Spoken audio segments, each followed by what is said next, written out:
സുബേദയുടെ പേരിൽ കുറച്ച് പ്രോപ്പർട്ടി കിടപ്പുണ്ട്. ആ ഭൂമി ഇവന് വിൽക്കണം, ഇവന് ഈ ലഹരി ഉപയോഗിക്കാൻ വേണ്ടി ഇത് വിൽക്കണം.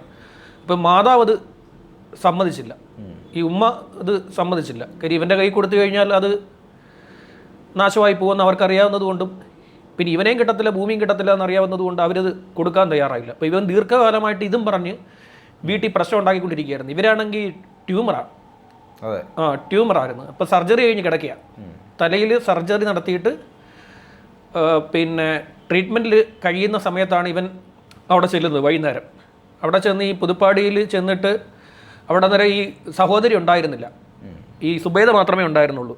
ഇവരുമായിട്ട് ഇത് പറഞ്ഞ് തർക്കിച്ച് ഈ മാതാവിനെ എഴുന്നേക്കാൻ പറ്റാതെ കിടക്കുകയാണ്. അപ്പോൾ ഇവ എന്ത് ചെയ്തെന്ന് വെച്ച് കഴിഞ്ഞാൽ തൊട്ടടുത്ത വീട്ടിൽ പോയിട്ട് പറഞ്ഞു, തേങ്ങ പൊട്ടിക്കാൻ വേണ്ടി ഒരു വെട്ടുകത്തി തരുമെന്ന് ചോദിച്ചു. ഇപ്പോൾ നോർമലായിട്ടാണ് അവൻ ചെല്ലുന്നത്. അപ്പോൾ അവർക്കും വലിയ സംശയം തോന്നിയില്ല, കാരണം സുബൈദ അവിടെ കിടപ്പിലാണ്, അപ്പോൾ ഇവനെന്ന് പിന്നെ കുക്ക് ചെയ്യാൻ വേണ്ടിയിട്ടായിരിക്കും എന്നുള്ള ധാരണയിൽ ഇത് അവരെടുത്ത് കൊടുത്തു. ഇവൻ എന്ത് ചെയ്തെന്ന് വെച്ച് കഴിഞ്ഞാൽ അതും മേടിച്ച് നേരെ ഇനി ഇപ്പുറത്ത് വീട്ടിൽ വന്നിട്ട് കതക് അടച്ചു. കതകടച്ച് അകത്തുനിന്ന് ലോക്ക് ചെയ്തിട്ട് ഈ ഉമ്മയുടെ കഴുത്തിൽ തുരുതുരാ വെട്ടിക്കളഞ്ഞു.